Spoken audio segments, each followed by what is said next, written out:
नमो नमः। श्रीकृष्णाय नमो नमः। नारायणाय नमो नमः।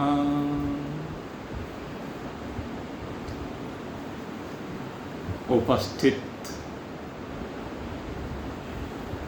परम सौभाग्यशाली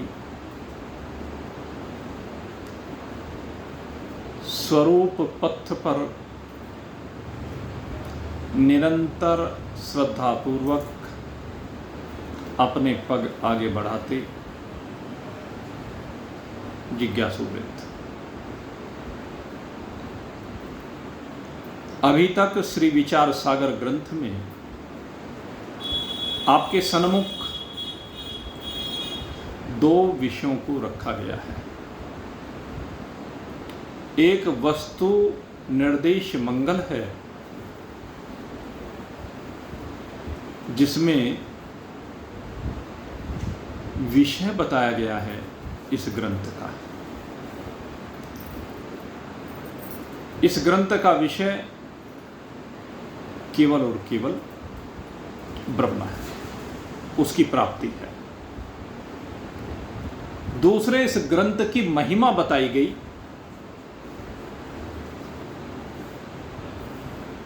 कि ये ग्रंथ इस काम को करने में समर्थ है। कई जिज्ञासुओं के मन में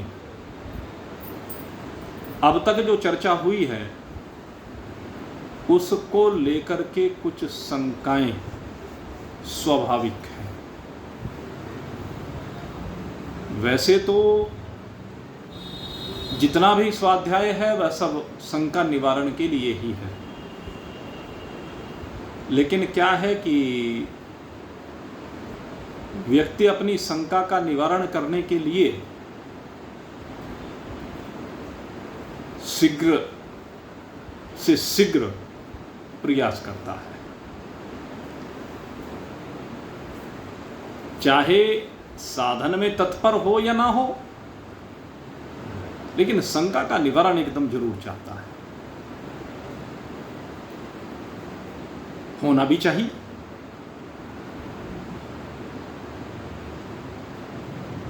अब जो शंका का विषय है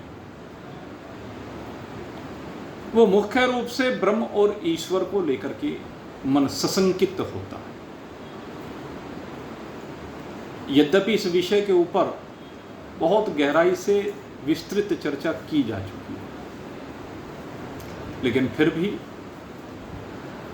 अगर यदि केवल उतने से बात बन जाए तो फिर पुनरावृत्ति की आवश्यकता ना पड़े। इसलिए श्रुति षड्लिंग संग्रह में इस तत्व की बार बार पुनरावृत्ति के लिए कहा गया, बार बार अभ्यास के लिए कहा गया। कहते जब भी पक्का होता है, नहीं तो याद नहीं होके देता। ये बीमारी लगी रहती है ना, ये हमारे याद नहीं होता, ये बीमारी है। याद क्यों नहीं होता? स्वाध्याय करते नहीं, और स्वाध्याय एक बार कर लिया तो बात बनती नहीं। करत करत अभ्यास के जड़मति हो ये सुजान। भाई ये अभ्यास एक बार का नहीं, अनेकों बार का होता है। हम अपना एक अनुभव आपको बताते हैं। जिस समय हमारे गुरुदेव से हमारा परिचय हुआ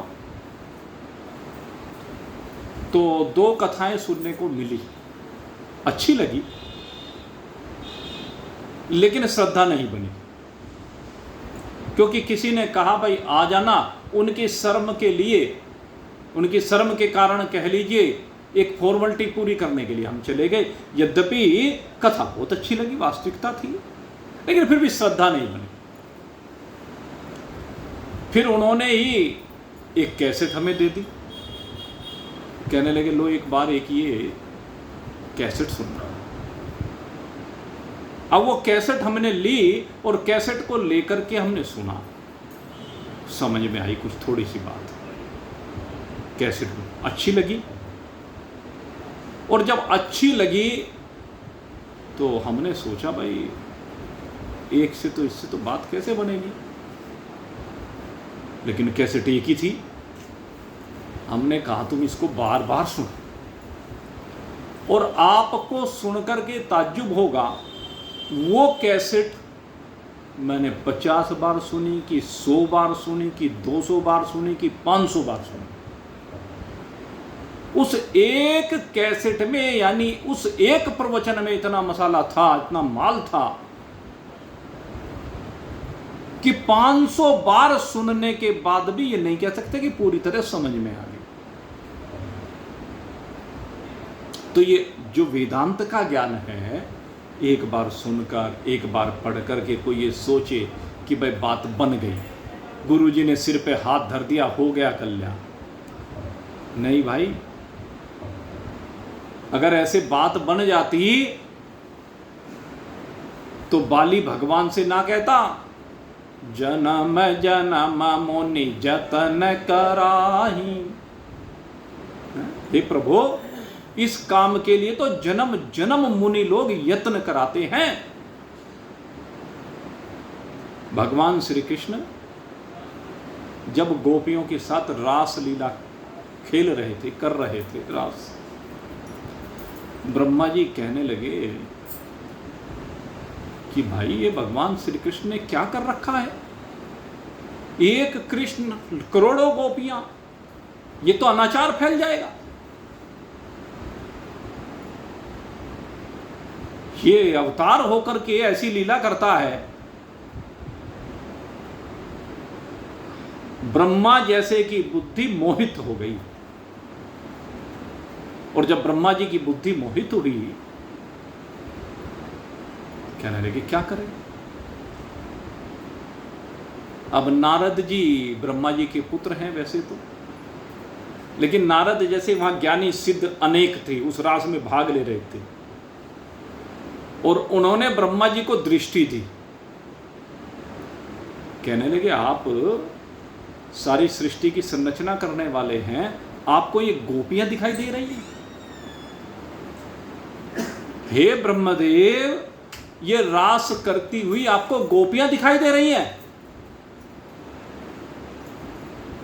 जरा सूक्ष्मता में जाओ, और सूक्ष्मता में जाकर के जरा सा अन्वेषण करो और फिर देखो।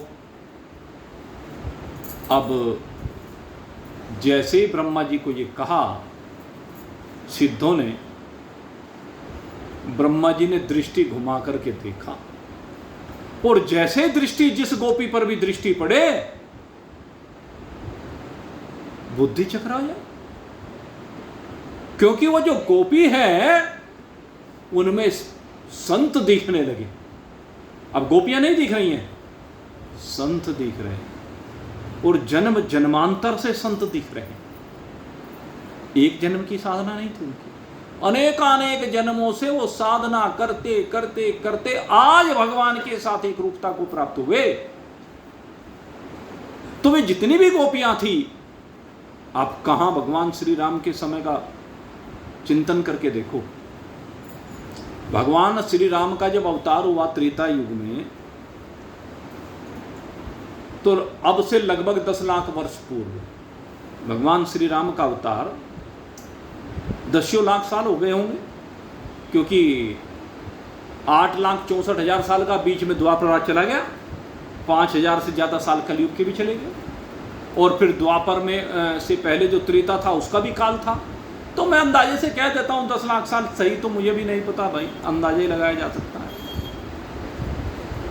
तो भगवान कृष्ण के अवतार में और भगवान राम के अवतार में 10 लाख साल गुजर गए, 10 लाख। और कहते हैं जिस समय भगवान श्री राम जनकपुर की शोभा देखने के लिए जनकपुर की सड़कों से निकले, तो जनकपुर की मिथिला की जो नारियां थी, उन्होंने भगवान को देखा और देख करके सब मोहित हुए। उन्होंने तभी से भगवान को पाने के लिए साधनाएं करनी प्रारंभ कर दी, और 10 लाख साल की उनकी साधना है, तब जाकर अब गोपी बन के आई है। तब जाके कल्याण हुआ है।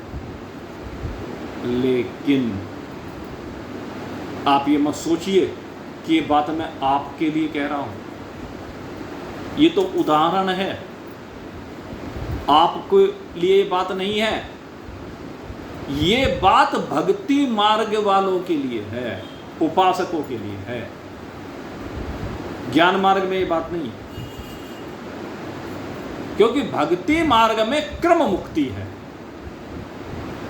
भक्ति मार्ग में सदा द्वैत बना रहता है, भक्त और भगवान सदा द्वैत रहेगा, कभी अद्वैत नहीं होता। केवल जब सायुज्य मुक्ति होती है तब भगवान में ज्योति समा जाती है, तब तक तो द्वैत ही है ना। जब तक साधना है तब तक द्वैत है, इसलिए बहुत लंबा समय लगता है। लेकिन जो ज्ञान मार्ग है, इसमें तो जिस समय ज्ञान हुआ उसी समय साक्षात्कार हो, इसमें ये फर्क है। इसलिए कोई ये ना सोचे कि जी हमें पता नहीं कितने जन्म लेने पड़ेंगे, अभी 10 लाख साल हमें साधना करनी पड़ेगी तब जाकर के बात बनेगी। तो नहीं भाई, ऐसा चिंतन मत कीजिए। बस संशयों को निवृत्त करने के लिए एकाग्रचित्त होकर के मन से लगो। अगर मन से लगोगे तो बात बनेगी, अगर मन से नहीं लगोगे तो भटकते रहो। जब तक आपका समर्पण पूरे तन्मयता के साथ नहीं होगा तब तक बात नहीं बनेगी। अब बात होती है कि समर्पण किसको करें? ब्रह्म में तो कोई समर्पण है नहीं। आपको बता दें, समर्पण ब्रह्म में नहीं होता, समर्पण ईश्वर के प्रति ही होता। ईश्वर वो बीच की कड़ी है जो हमारे और साक्षात्कार के बीच में है, और ईश्वर के माध्यम से ही ये जीव ब्रह्म के साथ एक रूपता को प्राप्त करता है। ईश्वर एक पुल के समान है, जैसे दो किनारे हैं, जीव एक किनारे पर है, ब्रह्म दूसरे किनारे पर है, बीच में पुल है। तो उस पुल को पार करके, उस पुल के द्वारा दोनों के बीच में संबंध स्थापित करके जीव ब्रह्म के साथ एकता को प्राप्त हो जाता है। ईश्वर के साथ एकता नहीं होती, बार बार ये मैं आपको बता रहा हूं।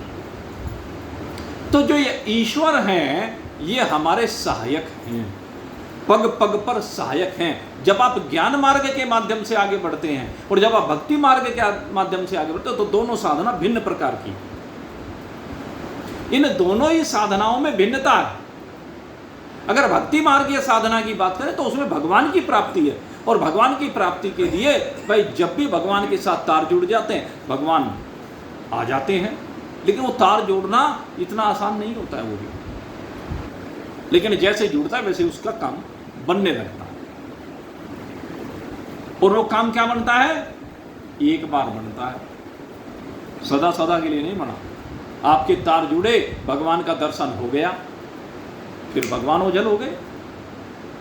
हर समय तो रहना साथ रहे। तो हर समय साथ रहने के लिए बहुत लंबी साधना की आवश्यकता होती है, निरंतरता चाहिए। एक तो भक्ति मार्गी की तो बात ही होगी, तो ईश्वर की उपासना यहां भी है।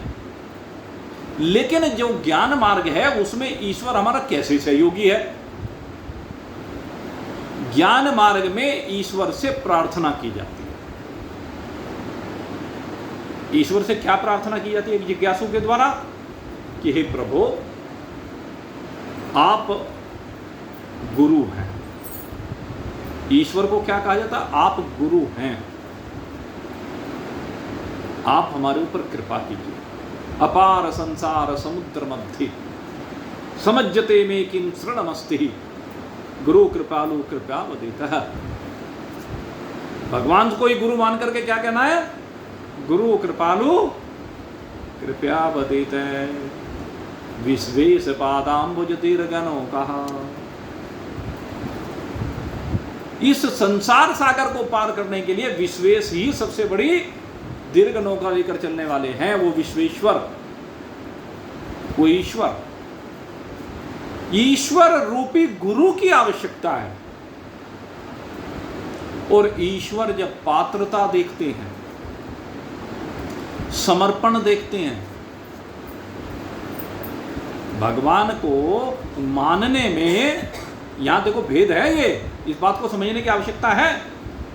वेदांत के मार्ग पर, स्वरूप बोध के मार्ग पर भगवान हमारे गुरु हैं। गुरुर ब्रह्मा गुरुर विष्णु गुरुर्देवो महेश्वर है। ये चाहे वो ब्रह्मदेव की बात करें, चाहे वो भगवान नारायण की बात करें, चाहे शंकर भगवान की बात करें, ये सब कौन है? गुरु हैं। और इन गुरुओं से प्रार्थना की जाती है कि हे प्रभु, आप गुरु हैं, आप मेरे ऊपर कृपा कीजिए, मैं आपका शिष्य बन रहा हूं। प्रभु मुझे अपना शिष्यत्व प्रदान कीजिए, और शिष्यत्व प्रदान करके मुझे भव सागर से पार उतार दीजिए। आपके चरण कमल, जो आपके चरण कमल हैं, बस मुझे उन्हीं का सहारा है। आप कृपा करें। गुरु रूप में भगवान से प्रार्थना कीजिए और भगवान की कृपा होती है। जब भगवान प्रसन्न हो जाते हैं तो कृपा करते हैं, और कृपा करने पर या तो साक्षात स्वयं आकर के उपदेश दें, या भगवान अपने किसी पार्षद को उपदेश देने के लिए भेजें, जैसे नारद जी को, जैसे हनुमंत लाल को। पार्षद कहिए, सेवक कहिए, भक्त कहिए, किसी भी रूप में किसी अपने ज्ञानी पार्षद को भेजें। क्योंकि जैसे मैंने आपसे पहले बताया, ईश्वर का जीवन बहुत लंबा है, उसकी कोई गणना नहीं कर सकता। ब्रह्मा जी तक की तो गणना है। ब्रह्मा जी की 100 वर्ष है अवधि जीवन की, और 100 वर्ष में एक दिन कितने का? 4 अरब 32 करोड़ वर्ष का दिन है। तो ब्रह्मा जी की भी एक अवधि हुई, लेकिन भगवान नारायण की अवधि का कोई नहीं कह सकता अवधि कितनी है। लेकिन अपने आप को भगवान सदा ही ब्रह्म रूप से अनुभव करते हैं, और कहते हैं जो ईश्वर रूप मैंने धारण किया है, ये रामलीला के लिए है, ये व्यवहारिक जीवन के लिए है। ईश्वर का जो ये रूप है सगुण साकार, ये किस लिए है? संसार की व्यवस्था के लिए। और वास्तव में ये सब काल्पनिक है। काल्पनिक किस रूप में है? काल्पनिक का मतलब जीव के लिए ईश्वर काल्पनिक नहीं है। जीव के लिए ईश्वर काल्पनिक नहीं है, कल्पित नहीं है जीव के लिए। यह सब काल्पनिक क्यों कहा गया? इसको समझने के लिए एक जिज्ञासु की दृष्टि से आप देखें।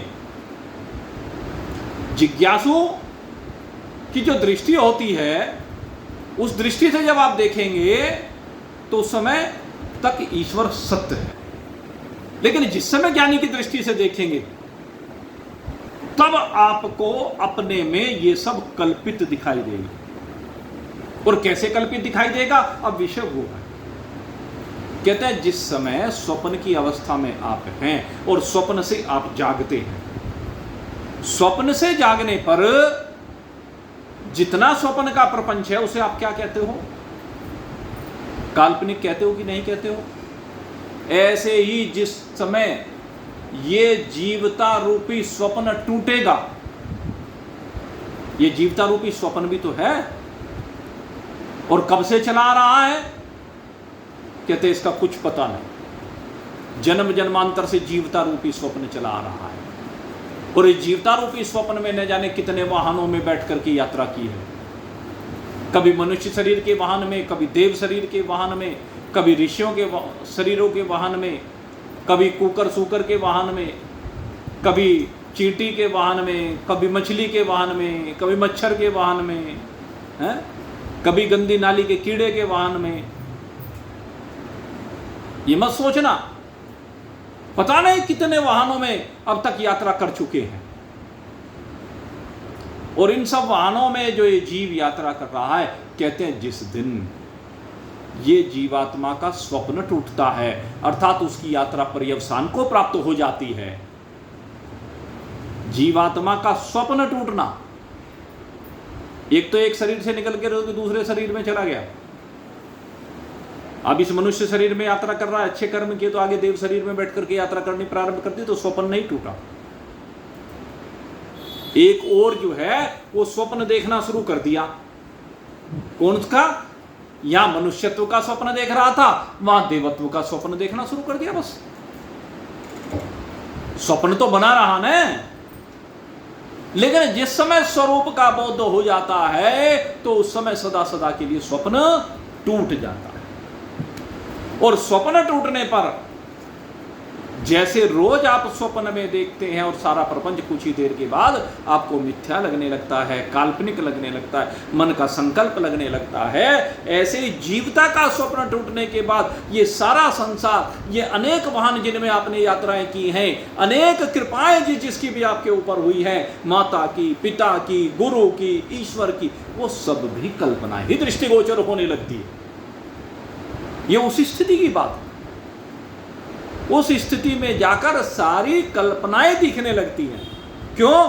क्योंकि अपने सिवाय और कुछ रहता नहीं है, केवल एक शुद्ध सच्चिदानंद घन ब्रह्म रूप से आप विराजमान रह जाते हैं, आपके अतिरिक्त कुछ और होता ही नहीं है। फिर आप में कोई कल्पना है ही नहीं, न जीव की कल्पना है, न ईश्वर की कल्पना है, न जगत की कल्पना है। सारी कल्पनाओं से आप बाहर निकल जाते। तो ऐसी अवस्था में जाकर के ये समझाया गया, इस अवस्था में जाकर के बताया गया, जो इसको समझ जाए, अनुभूत कर ले, तो उसके लिए स्वप्न है। और जब तक स्वप्न नहीं है तब तक ईश्वर की कृपा की गुरु रूप में आवश्यकता है। ईश्वर से बड़ा कोई गुरु नहीं। अब ईश्वर क्या करते हैं? या तो स्वयं उपदेश देने के लिए आ जाते हैं प्रार्थना पर। प्रार्थना कभी खाली नहीं जाती, आपको बताएं, ईश्वर से प्रार्थना की जाती, वो कभी खाली नहीं जाती ईश्वर से की गई प्रार्थना, क्योंकि ईश्वर ही हमारा सबसे बड़ा सहायक है। इन शरीर की यात्राओं को चलाने में ईश्वर का ही सबसे बड़ा योगदान है, क्योंकि सारी सृष्टि का निर्माण ईश्वर ने किया। जीव ने तो ईश्वरीय सृष्टि में विकृति पैदा की और उस विकृति को अपनी कृति कहने लगा। ईश्वरीय सृष्टि की संरचना हुई, उस ईश्वरीय संरचना में कुछ विकृति करके, जो भी कुछ इसने विकृति की, विकृति करके मकान बना लिया, सत्संग भवन बना लिया, फैक्ट्री बना ली, मशीनें बना ली, घर में सुख सुविधा के सामान बना लिए। कहां से आए ये सब? प्रकृति में विकृति, ईश्वरीय प्रकृति में विकृति करके ये चीजें निर्मित हुई। और इसको ईश्वर ने कहा कि ये मेरी सृष्टि है, ये मेरा निर्माण है। ईश्वर के निर्माण में से अपना निर्माण कर दिया। तो वस्तुतः है तो ईश्वर का ही सब। तो ईश्वर से बड़ा सहायक हमारा कोई नहीं है, इस बात को समझ लो। और जब तक अपने स्वरूप का बोध नहीं होता है तब तक ईश्वर हमारे सहायक बने रहते हैं, सबसे बड़े सहायक है। इसलिए ईश्वर की जब प्रार्थना की जाती है, ईश्वर से जब प्रार्थना की जाती है, तो ईश्वर या तो हमारे गुरु बनकर के स्वयं आ जाते हैं, अगर अपने आप नहीं आते तो अपने किसी पार्षद को भेज देते हैं। ये बात बताइए आपको। अब इससे आगे जो यहां कुछ महान पुरुष, उन्हें लगता है कि ये महान पुरुष मेरे कथन के अनुसार, जो मैंने शास्त्रों में कहा है उसके अनुसार ये मेरे भक्तों को, जिज्ञासुओं को उपदेश कर सकता है, तो उसे और उस जिज्ञासु को मिलवा देते हैं, उनकी मुलाकात करा देते हैं। भगवान का एक ये बहुत बड़ा काम है। और वो जो होता है वो गुरु होता है। उस गुरु के माध्यम से वो जिज्ञासु उस ब्रह्म तत्व के ज्ञान को प्राप्त करता है, उसे अर्जित करके कल्पनाओं से बाहर निकल जाता है। वो गुरु उसको यही उपदेश देते हैं, अहम ब्रह्मास्मि, अहम ब्रह्मास्मि, अहम ब्रह्मास्मि। लेकिन अहम ब्रह्मास्मि कहने का मतलब ये नहीं है कि जब जीव जगत और ईश्वर सब निवृत्त हो गए तो आपने ईश्वर का बहिष्कार कर दिया, ईश्वर का तिरस्कार कर दिया, ईश्वर को मार्ग से हटा दिया। नहीं, ऐसा कुछ नहीं है। ईश्वर का भी एक निश्चय है कि अहम ब्रह्मास्मि, और आपका भी ये निश्चय हो गया कि अहम ब्रह्मास्मि, और दोनों ब्रह्म एक ही हैं। ईश्वरत्व और जीवत्व हटते ही दोनों की वास्तविकता एक शुद्ध सच्चिदानंद घन ब्रह्म है, उससे अलग कोई वास्तविकता है ही नहीं। ये वास्तविकता समझ में आ जाती है, तो इसमें तिरस्कार कहाँ? भगवान तो कहते हैं ऐसा जो समझ लेता है, जान लेता है, अनुभूत कर लेता है, कहते हैं मुझे उससे अधिक कोई प्रिय है ही नहीं। ये जो ज्ञान हमें दिया है ये किसने दिया? अहम ब्रह्मास्मि का जो ज्ञान दिया किसने दिया? भगवान ने तो दिया, और भगवान के दिए हुए ज्ञान से किसी ने अपने आप को अहम ब्रह्मास्मि समझ लिया। ईश्वर जगत जीव लय हो गए फिर उसमें। तो इससे ईश्वर के प्रति जो धारणा है, ईश्वर का जो सहयोग है, जो भी कुछ कहें, क्या ईश्वर का तिरस्कार हो गया? कैसे? हमने ईश्वर की बात मान ली, ईश्वर का कहा हुआ जान लिया, ईश्वर ने जो आदेश दिया हुआ उसको अनुभूत कर लिया, तो इसमें ईश्वर की प्रसन्नता है कि तिरस्कार है ईश्वर? मिथ्या कहने का मतलब ये नहीं है। मिथ्या कहने का मतलब ये है कि शरीर भाव से अलग हट करके आत्म भाव में आ जाए। तो भाव कहने का ये है कि इस शंका को अपने मन से निकाल दीजिए।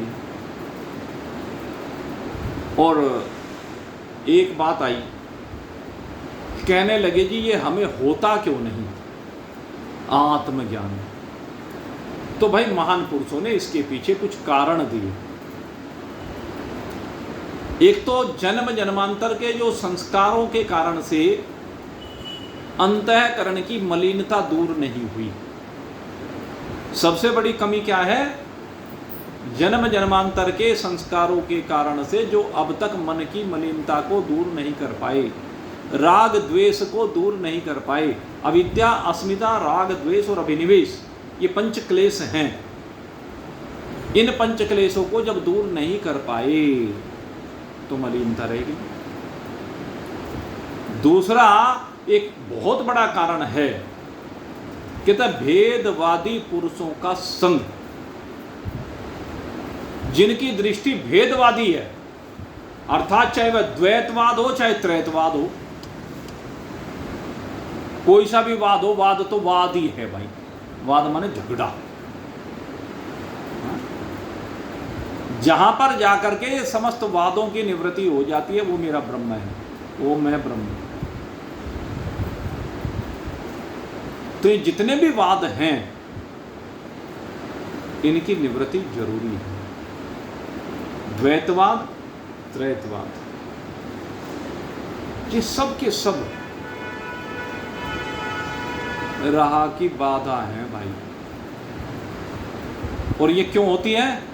जब भेदवादी पुरुषों का संग करते हैं। भाई दो नाव के सवार बनने बंद करो। जब तक दो नावों में सवार रहोगे न, बात नहीं बनेगी। दो नाव के सवार की बात नहीं बन सकती, वो तो डूबेगा फिर। एक नाव के गुरु है ना, वहां नाव में केवट है, उसका सहारा लो।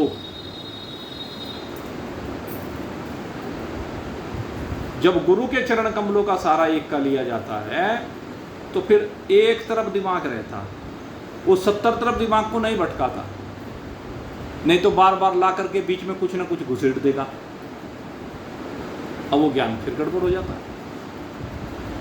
भाई तुमने जो पहली पढ़ाइयाँ पढ़ रखी हैं वे आगे की पढ़ाई में सहायक हैं, लेकिन उन्हीं किताबों को ठा के बार बार उन्हीं में मत घुसे रहो,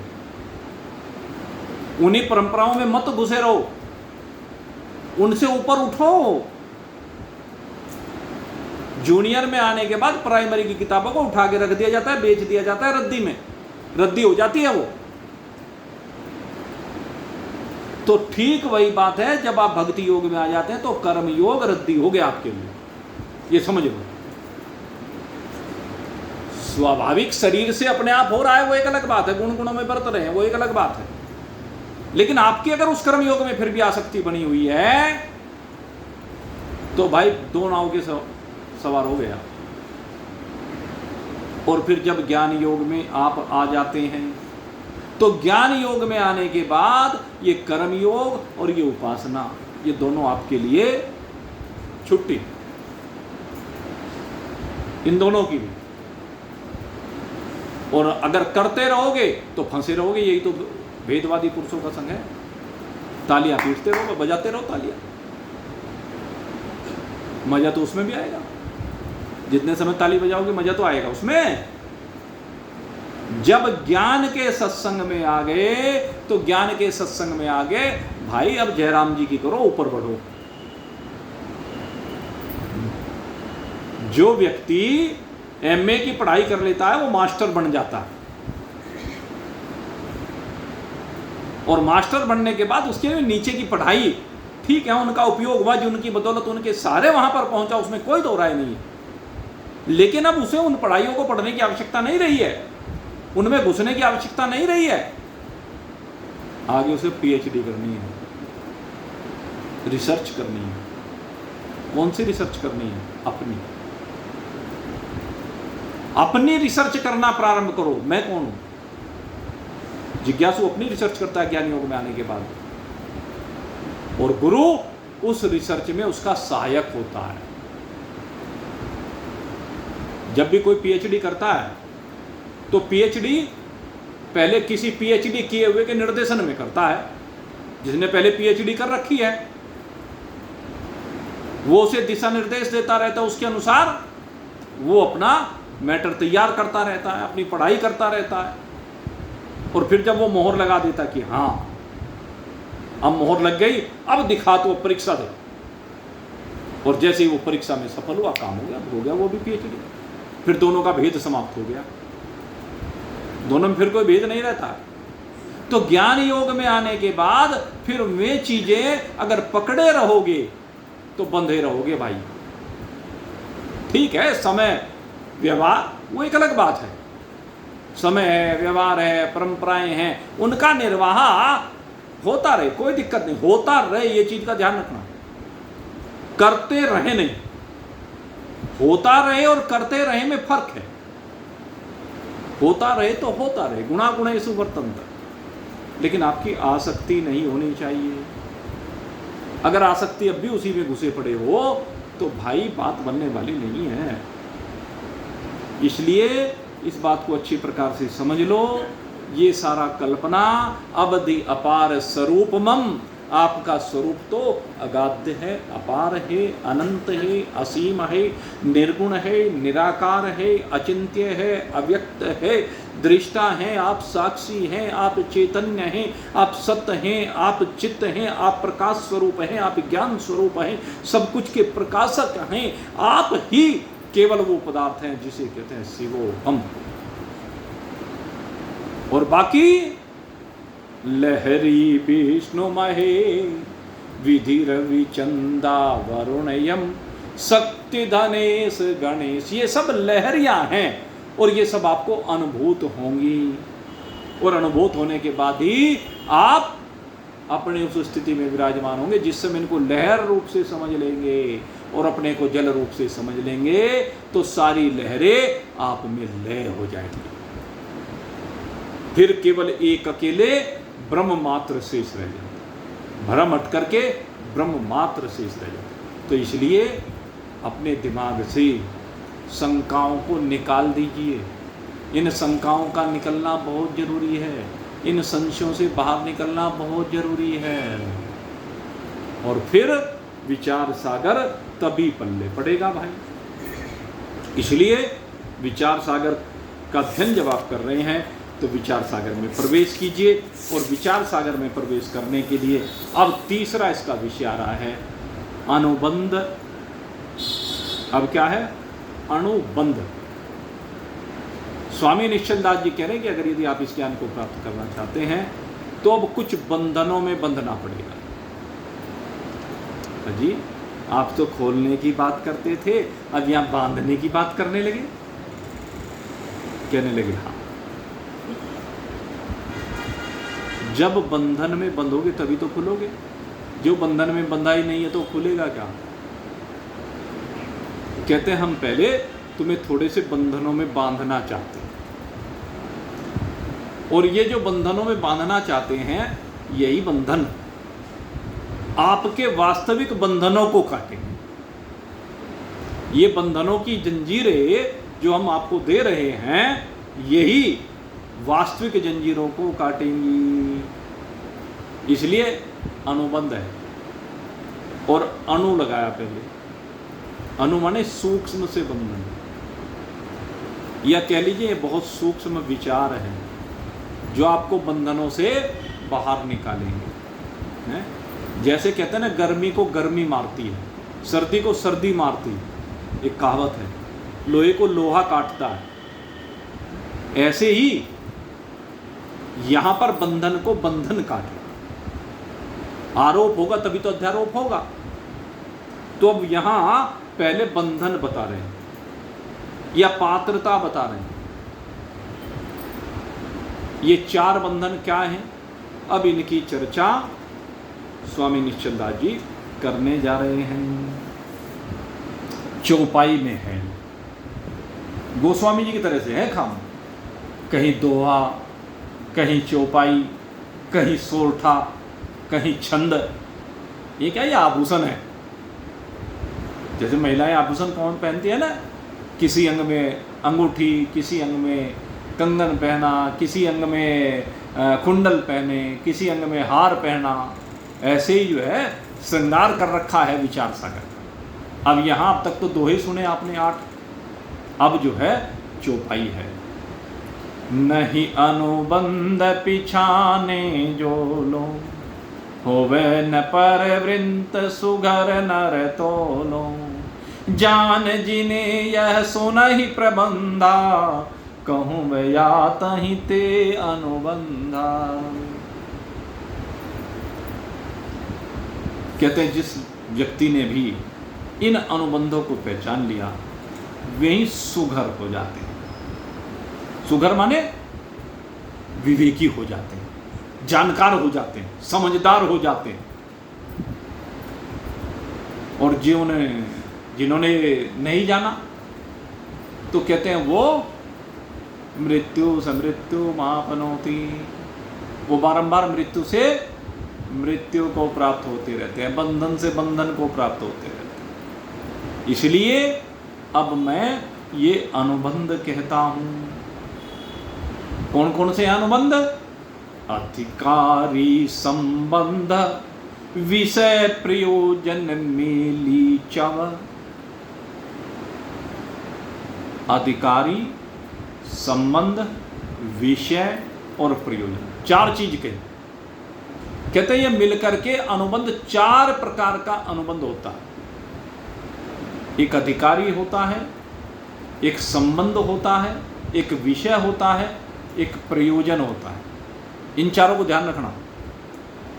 कहत सुकवि अनुबंध, तिन में अधिकारी सुना हो।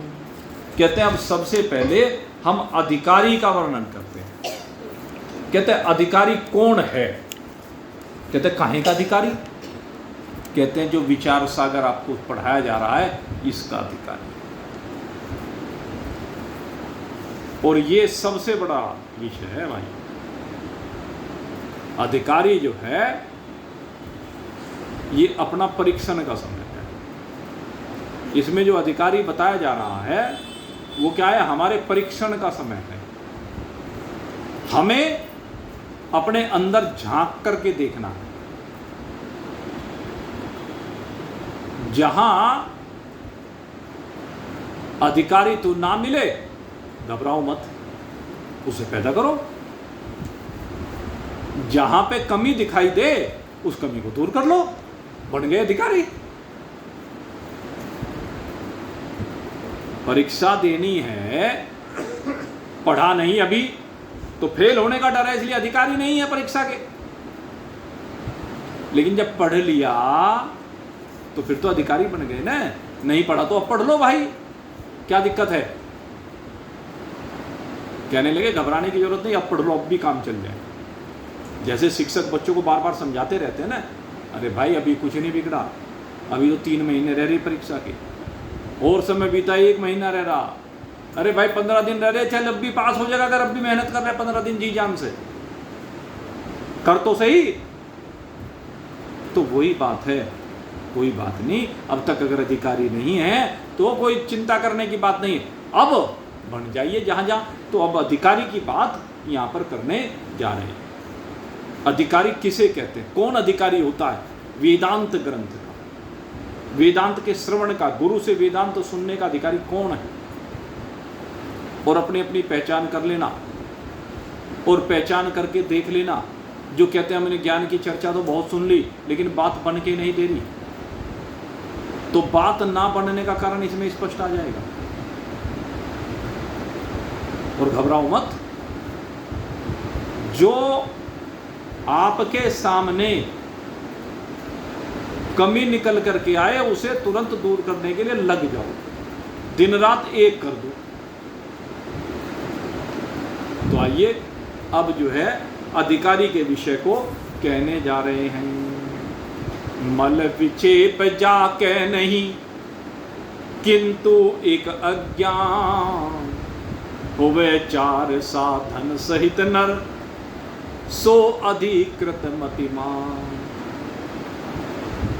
कहते हैं 3 चीजें हैं। कहते हैं जिसके अंदर मल नहीं है, अर्थात जिसका चित्त अब मैला नहीं है, बिल्कुल चित्त बिल्कुल साफ हो गया, उजला हो गया, अंतःकरण रूपी दर्पण जिसका बिल्कुल स्वच्छ हो गया है, तो सबसे पहला परीक्षण तो ये करना है। सबसे पहला परीक्षण ये है कि हमारे अंतःकरण में अभी कालिक जमी हुई है क्या? अभी दूसरे की बुराई करते हैं क्या? दूसरे के घरों में झांकते हैं क्या? दूसरे की बहुओं की चर्चा करते हैं क्या? दूसरे के बेटों की चर्चा करते हैं क्या? वे क्या भला बुरा कर रहे हैं उस तरफ दिमाग लगा रखा है क्या? दूसरा क्या व्यापार कर रहा है उसमें दिमाग क्यों घुसा रहे हो? ये जो इस तरह की चर्चा ये सब मल हैं। 4 औरतें खड़ी कहीं भी खड़ी हो जाओ और बस पूरे मोहल्ले की खबर, पूरे शहर की खबर। अरे तुमने ठेका ले रखा है क्या? पड़ोस की बहू क्या कर रही है, पड़ोस की बेटी क्या कर रही है, पड़ोस का बेटा क्या कर रहा है, तुमने ठेका लिया है उनका।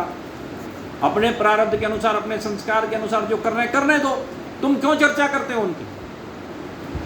छोड़ो इन चर्चाओं, यही कीचड़ है, यही मल है। हाजी इसके घर में तो मौज आ रही है, इसने तो इतना कमा लिया। कमा लेंगे, तेरा क्या? तेरे घर में डाका डाला है क्या? कमाया, उसने मेहनत की है, कमा लिया, तू क्यों परेशान हो रहा है? अरे निठल्ला फिरता है, कुछ करके नहीं देता। नहीं फिरता तो भूखा वो मर रहा है, तू खाने को दे रहा है क्या? और दे दे तो और अच्छी बात है। मतलब 100 तरह की बातें, ये सब मल हैं। नरेंद्र मोदी ये कर रहा है, अमित शाह ये कर रहा है, योगी ये कर रहा है, राहुल गांधी ये कर रहा है, फलाना ये कर रहा है, फलाना ये कर रहा है। अरे तू सबको घेरे में डाल, है? क्या लेना देना तुझे कोई क्या कर रहा है? उन सब चीजों की सीमाओं से बाहर निकल, जो वेदांत का अधिकारी बनना चाहिए। ये सब व्यवहारिक बातें हैं, तेरे लिए नहीं है ये। तुझे अब अपने जीवन की यात्रा को विश्राम की ओर लेकर के जाना है, तुझे परमात्मा को पाना है। और जब परमात्मा को पाना है तो इन सब चीजों से बाहर निकलना पड़ेगा, सामाजिक जीवन से भी, राजनीतिक जीवन से भी, पारिवारिक जीवन से भी, तभी ये मैल निकलेगा। नहीं परिवार, ये पारिवारिक जीवन कैसे छूटेगा? मन से छूटेगा। जनक जी परिवार में रहते हुए परिवार में नहीं रहते हैं, काम करते हुए भी काम नहीं करते हैं, देखते हुए भी नहीं देखते हैं, सुनते हुए भी नहीं सुनते हैं।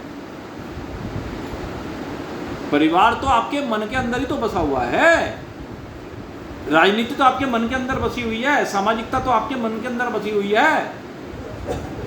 तो इन सब चीजों की सीमाओं से बाहर निकलिए। यही कीचड़ है।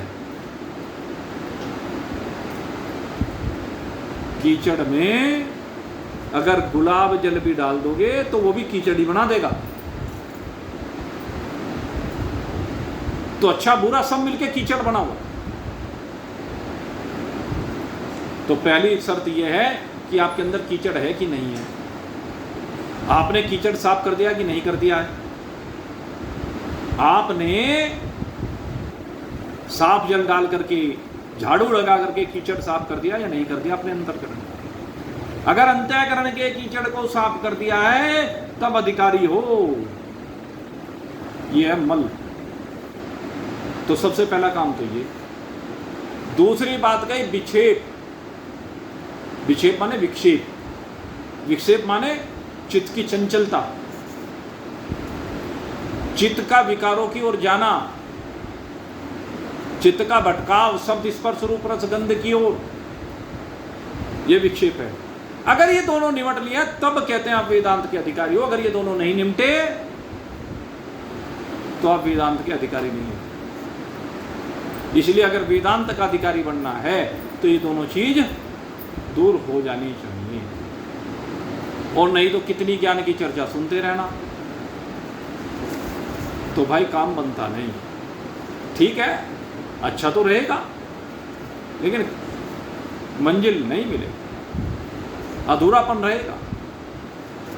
और अब तीसरी बात कही, कहता है जिनके ये दूर हो गए हैं वो विचार सागर का अध्ययन करने के अधिकारी हैं, क्योंकि अब उनके जीवन में केवल एक आवरण रह गया है अज्ञान का, नासमझी का, भूल का। और अज्ञान क्या है? मैं जीव हूं, मैं जीव हूं, यह अज्ञान है। जब यह अज्ञान आपके पास रह गया है, आपके जीवन में अज्ञान मात्र शेष रह गया है, तो कहते हैं इस अज्ञान को हम दूर करें। योग्य गुरु के पास जाने पर भी अगर यदि आवरण नहीं हट रहा है तो उसमें दोष क्या है? मल और विक्षेप। ये मल है जिसे आप धोखे नहीं दे रहे हैं, जिस गंदगी को आप अपने अंदर से निकाल नहीं दे रहे हैं, जो जरा जरा सी बात में आप आवेशित हो जाते हैं, जरा सी देश में आग बबूला हो जाते हैं, छोटी छोटी बात के ऊपर आपको आवेग इतना आता है कि बस सहन नहीं होता। परिवार की घटना हो, समाज की घटना हो, कहीं की भी कोई बात हो, एकदम गुस्से में आ जाते हैं। तो ये क्या है? ये बाधा है, मल है। तो इस मल को हटाने के लिए एक तो एकांतवास करना शुरू करो। बाजार में धक्के खाते फिरते हो, कभी इसके पास बैठो, कभी उसके पास बैठो, कभी यहाँ ये मैं तो दिन में 5-7 ठिए ऐसे बना रखे, हर जगह अगर जाके ना बैठूं तो ना उनको संतुष्टि होती ना मेरे को संतुष्टि होती। अरे उनको तो होती हो या ना हो, लेकिन तेरे को नहीं होती, तो निठल्ला फिरता है खामा खाम। एकांत में बैठ, और एकांत में बैठ करके एक में आ, क्योंकि जब तू खाली है, इससे बढ़िया समय कौन सा हो सकता है जब खाली है। वैसे तेरे पास समय होता नहीं, अब खाली है तो तू इधर बैठेगा, उधर बैठेगा, 1 घंटा यहाँ बैठ गया, आधा घंटा वहाँ बैठ गया, फिर वहाँ बैठ गया, यहाँ ये खाया जी, वहाँ वो खाया जी, यार है उसने इतनी बढ़िया चाय पकौड़ी मंगवाई, उसने मिठाई मंगवाई, उसने समोसे मंगवाए, उसने चाट मंगवाई। पशुओं की तरह यही करता रहेगा क्या सारी जिंदगी? भय निद्रा आर मैथुनम च समान ये तत्पशु भी नराणाम बुद्धि तेषाम अधिको विशेष है, बुद्धि विहीन पशु ही समाना। निकल इस कबाड़े से बाहर और एकांत में रहना सीखो, अकेले रहना सीखो। घर में भी रहो तो अकेले कमरे में रहना सीखो जरा सा। घर में भी बिल्कुल एकांत में रहना सीखो, सारे परिवार से अलग हो जाओ और फिर देखो क्या मजा आता है। चिंतन का अवसर तो तभी मिलेगा जब घर के मेंबरों के साथ भी हर समय उन्हीं में घुसे रहोगे तो वही चर्चाएं होती रहेंगी। कभी घर की व्यवस्था की चिंता होगी, कभी घर के रिश्तेदारों की व्यवस्थाओं की चिंता होगी, सिर में दर्द। ठीक है, वे सब भी गृहस्थ में चलती रहती हैं, लेकिन कुछ समय ऐसा निकालो कि एकांतवास करो, अकेले में बैठो और अकेले में बैठ करके जरा इस शरीर से बाहर निकलने का प्रयास करो। शरीर की सीमा से बाहर निकलो, इस शरीर के मिथ्यात्व का निश्चय करो देखो आप चैतन्य हैं, आप आनंद का स्रोत हैं, आपके अंदर अखंड आनंद का समुद्र हिलोरे मार रहा है। आपकी ज्ञानेंद्रिय, कर्मेंद्रिय, प्राण, अंतःकरण के माध्यम से आनंद ही आनंद बरस रहा है। इस चीज को अनुभूत करके देखो तो सही मेरे मित्रों, सर्वत्र आनंद ही आनंद। आपकी आंखों से निकलने वाली जो रोशनी है ना, वो आनंद से संयुक्त हो। आपकी वाणी से निकलने वाला एक एक शब्द आनंद परोसने वाला हो, परोस रहा है, लेकिन अनुभूत नहीं कर पाते।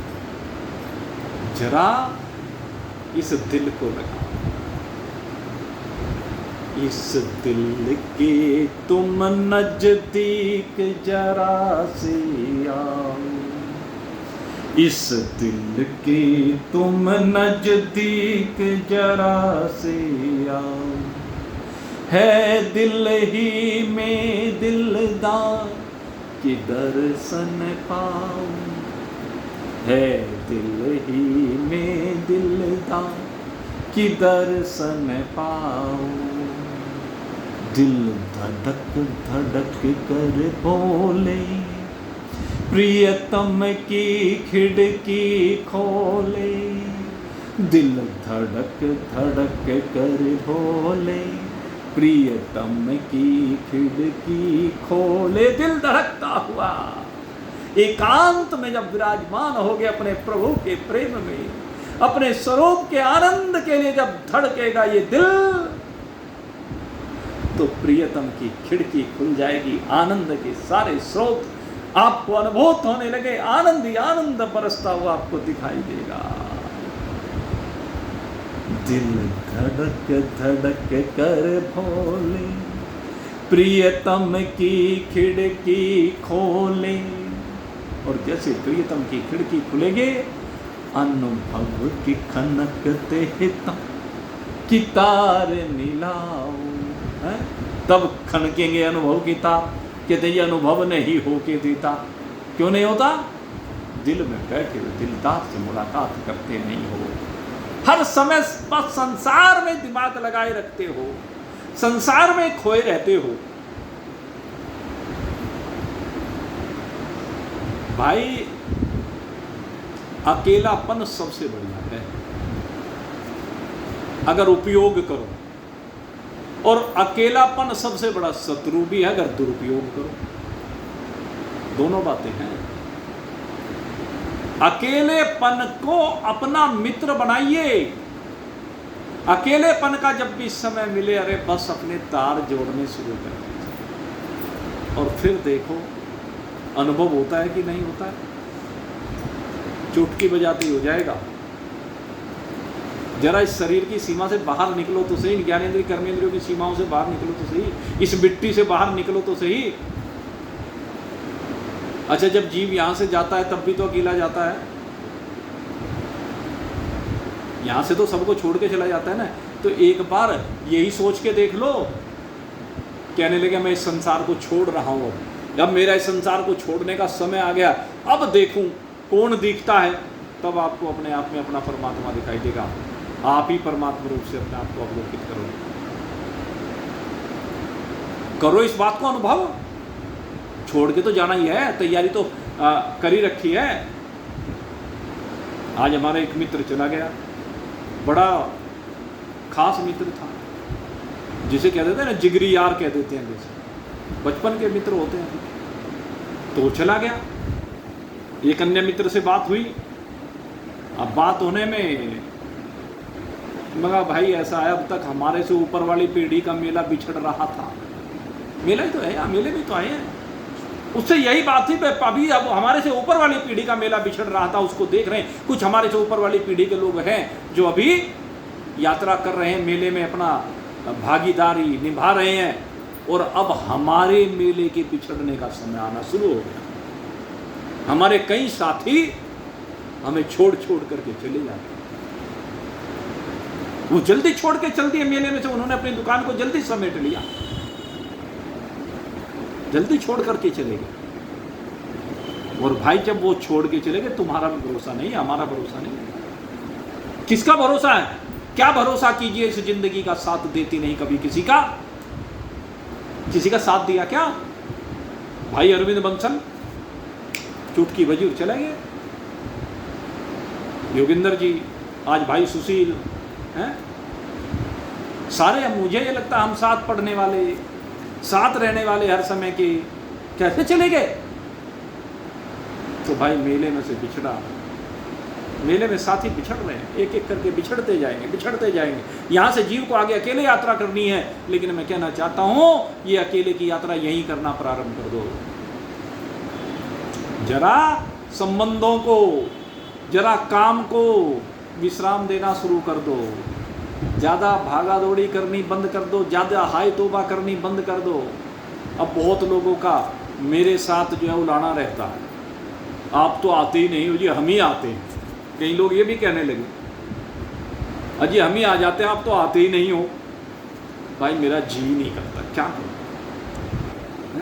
अब जी नहीं करता, व्यवस्था इस तरह की है। अब जाए तो बस वही आलतू फालतू की चर्चा होती है, कहीं स्वरूप बोध की चर्चा तो होती नहीं। स्वरूप बोध की चर्चा हो तो हम किसी के पास भी जब जाके बैठ जाते हैं तो देखते हैं लोग वही बस फिर चर्चा में ही करते हैं, सारी राम कहानी वही रहती है। तो इसलिए जाने को मन नहीं करता, बैठने को किसी के पास मन नहीं करता। हाँ बैठे भाई, बुलाओ कोई, हम क्या मना करते हैं, लेकिन बुलाओ तो भाई स्वरूप बोध की चर्चा के लिए बुलाओ, ये संसार की चर्चा के लिए नहीं, संसार की चर्चा के लिए नहीं जी करता। और भाई देखो सबके जीवन जटिल है, सबके जीवन में उधेड़ बुन लगी हुई है, सबके जीवन में बाधाएं रोज जाती, वे तो आएंगी, इसलिए समाधान करते हो। बहुत ज़्यादा किसी कोई विकट समस्या हो जाए, चलो भाई आपस में रल मिल के हल कर लो, नहीं तो अपने स्तर से सब सोल्व कर ही रहे हैं, बेकार किसी को क्यों इन्वॉल्व करें। उससे भी मन में विक्षेप आता है, अधिकारित्व समाप्त होता है। इसलिए मन बिल्कुल साफ करके, विक्षेप से भी रहित करके, आवरण को दूर करके अब आ जाओ विचार सागर की शरण में। और विचार सागर की शरण में अब अधिकारी के लक्षण बताए गए, और ये अधिकारी के लक्षण अब हम सोमवार को बताएंगे। भाई यहीं पर अब आपके लिए बहुत बहुत शुभकामना करते हुए अब सत्संग को विश्राम देंगे। बोलिए सच्चिदानंद।